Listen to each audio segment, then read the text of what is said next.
Hallelujah. ದೇವರ ನಾಮಕ್ಕೆ ಮಹಿಮೆ ಉಂಟಾಗಲಿ. ಸಮಯದಲ್ಲಿ ಕೂಡ ಕರ್ತನ ವಾಕ್ಯವನ್ನು ನಾವು ಧ್ಯಾನಿಸಿಕೊಳ್ಳೋಣ.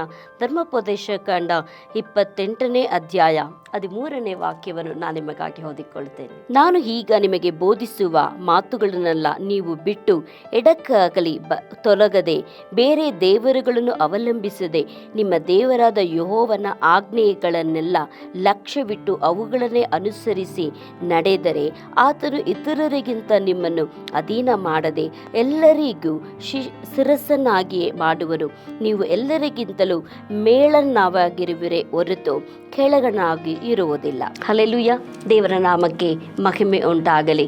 ಈ ದಿನದಲ್ಲಿ ಕೂಡ ನಾವು ಪ್ರಾರಂಭ ಕಾಲದಲ್ಲಿ ಕರ್ತನ ವಾಕ್ಯವನ್ನು ಕೇಳುವಾಗ ಅವರು ಅನೇಕ ಬೋಧಕರು ಈ ವಾಕ್ಯವನ್ನು ನಮಗೆ ತಿಳಿಸುತ್ತಿದ್ದರು. ಅವರು ಹೇಳಿದಂಥ ಕಾರ್ಯ, ನೀವು ಯೆಹೋವ ದೇವರ ಮಾತನ್ನು ಕೇಳುವುದಾದರೆ ಅನ್ನೋದಕ್ಕಿಂತಲೂ ನೀವು ಎಲ್ಲರಿಗಿಂತಲೂ ಶಿರಸ್ಸರಾಗಿರುವಿರಿ, ಎಲ್ಲರಿಗಿಂತ ಮೇಲಾಗಿರುವಿರಿ, ನೀವು ಬಾಲವಾಗದೆ ನೀವು ತಲೆಯಾಗಿರುವಿರಿ, ನೀವು ಆಶೀರ್ವದಿಸಲ್ಪಡುತ್ತಿರುತ್ತೀರಿ ಎಂಬುದಾಗಿ ಕರ್ತನ ವಾಕ್ಯವನ್ನು ನಮಗೆ ಹೇಳ್ತಿದ್ದು. ಆದರೆ ಇಲ್ಲಿ ವಾಕ್ಯ ಹೇಳ್ತದೆ, ನಾನು ಈಗ ನಿಮಗೆ ಬೋಧಿಸುವ ನನ್ನ ವಾಕ್ಯಗಳನ್ನು ನೀವು ಕೈಗೊಂಡು ನಡೆಯುವಾಗ. ಹಲ್ಲೆಲೂಯಾ. ಆದ್ದರಿಂದ ಈ ಲೋಕದಲ್ಲಿ ನಮ್ಮೆಲ್ಲರಿಗೂ ಇಷ್ಟ ಗೊತ್ತಾದ ಯಾರೇ ಆಗಿದ್ರೂ ಕೂಡ ನಾವೆಲ್ಲರಿಗಿಂತ ಶಿರಸ್ಸಾಗಿರಬೇಕು, ಎಲ್ಲರಿಗಿಂತ ನಾವು ಮೇಲಿರಬೇಕು, ಎಲ್ಲರಿಗಿಂತಲೂ ಒಂದು ಕೈ ಹಿಡಿ ನಾವೇನಾಗಿರಬೇಕು, ಹೆಚ್ಚಾಗಿರಬೇಕು. ನಾನು ಬಾಲವಾಗಿರಬಾರ್ದು, ನಾನು ತಲೆಯಾಗಿರಬೇಕು, ನಾನು ಕೆಳಗೆ ಇರಬಾರ್ದು, ನಾನು ಮೇಲೆ ಆಗಿರಬೇಕಂತೇಳಿ ಪ್ರತಿಯೊಬ್ಬರ ಭಾವನೆ ಕೂಡ.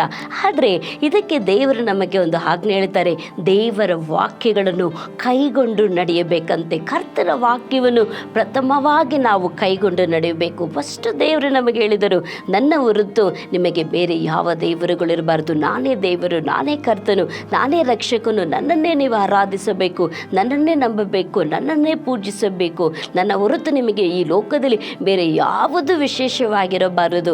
ಆಗ ನಾನು ಏನು ಮಾಡ್ತೇನೆ, ನಿಮ್ಮನ್ನು ಆಶೀರ್ವದಿಸುತ್ತೇನೆ ಎಂಬುದಾಗಿ. ಅದರಿಂದ ಈ 78ನೇ ಅಧ್ಯಾಯ ಧರ್ಮೋಪದೇಶ ಕಾಂಡದಲ್ಲಿ ನೋಡುವಾಗ ದೇವರಲ್ಲಿ ಮೊದಲು ನೀವು ನಿಮ್ಮ ದೇವರಾದ ಯೆಹೋವನ ಮಾತನ್ನು ಶ್ರದ್ಧೆಯಿಂದ ಕೇಳಬೇಕಂತೆ. ಆತನು ಬೋಧಿಸಿದಂಥ ಎಲ್ಲ ಬೋಧನೆಗಳನ್ನು ಕೇಳಬೇಕೆಂಬುದಾಗಿ. ಅದರಿಂದ ನಮ್ಮೆಲ್ಲರಿಗೂ ಕೂಡ ಆಶೀರ್ವದಿಸಲ್ಪಡಬೇಕಂತ.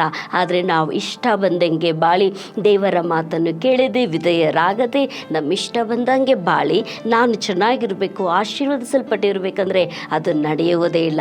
ಆದರೆ ನಾನು ಆಶೀರ್ವದಿಸಲ್ಪಡಬೇಕಂದ್ರೆ ನಮ್ಮ ದೇವರಾದ ಕರ್ತನ ಯೇಸು ಕ್ರಿಸ್ತನ ಮಾತುಗಳನ್ನು, ಬೋಧನೆಗಳನ್ನು, ಬೈಬಲ್ ಏನು ಹೇಳಿದ್ದೆ, ನಾವು ಆಶೀರ್ವಾದ ಹೊಂದೋದಕ್ಕೆ ಏನು ಮಾಡಬೇಕು, ಕರ್ತನ ನಂಬಬೇಕು, ದೇವರನ್ನು ಆರಾಧಿಸಬೇಕು, ಕರ್ತನ ಆಲಯಕ್ಕೆ ಬರಬೇಕು, ದೇವರು ಹೇಳಿದ ಹಾಗೆ ನಡೆಯುವಾಗ ದೇವರು ನಿಶ್ಚಯವಾಗಿ ನಿಮ್ಮನ್ನು ಆಶೀರ್ವದಿಸುವಂತರಾಗಿದ್ದಾರೆ. ಈ ಸಮಯದಲ್ಲಿ ನಾನು ಪ್ರಾರ್ಥಿಸಿಕೊಳ್ಳುತ್ತೇನೆ. ಪ್ರಿಯ ಪರಲೋಕದ ತಂದೆಯಾದ ದೇವರೇ, ನಮಕ್ಕಾಗಿ ಈ ಸಮಯಕ್ಕಾಗಿ ಸ್ತೋತ್ರ ರಾಜ. ಹೌದು ಕರ್ತನೆ, ನೀನು ಹೇಳಿದರೆ ಎಲ್ಲರಿಗಿಂತಲೂ ನೀವು ಶಿರಸ್ಸಾಗಿರುವಿರಿ, ನಿಮಗೆ ಎಲ್ಲರೂ ಅಧೀನರಾಗಿರುವಿರು ಎಂಬುದಾಗಿ. ಆದ್ದರಿಂದ ನಿಮ್ಮ ಮಾತುಗಳನ್ನು ಕೈಗೊಂಡು ನಡೆಯುವಾಗ ಅಪ್ಪ, ಇವರು ಎಲ್ಲ ಪ್ರಾಂತ್ಯದಲ್ಲೂ ಇವರನ್ನು ಮೇಲಾಗಿ ನೀನು ಆಶೀರ್ವದಿಸುತ್ತೆ ಎಂಬುದಾಗಿ ಹೇಳಿದಿರಿ. ಈ ಆಶೀರ್ವಾದ ಕಾರ್ಯಗಳು ಇವರ ಜೀವಿತ ನಡೆಯಲಿ. ಆಶೀರ್ವದಿಸಿ ಯೇಸುವಿನ ನಾಮದಲ್ಲಿ ತಂದೆಯಾದ ದೇವರೇ, ಆಮೆನ್. ಕರ್ತನ ನಿಮ್ಮನ್ನು ನಿಶ್ಚಯವಾಗಿ ಆಶೀರ್ವದಿಸುತ್ತಾರೆ. ಕರ್ತನ ನಿಮ್ಮನ್ನು ನಡೆಸುತ್ತಾರೆ. God bless you.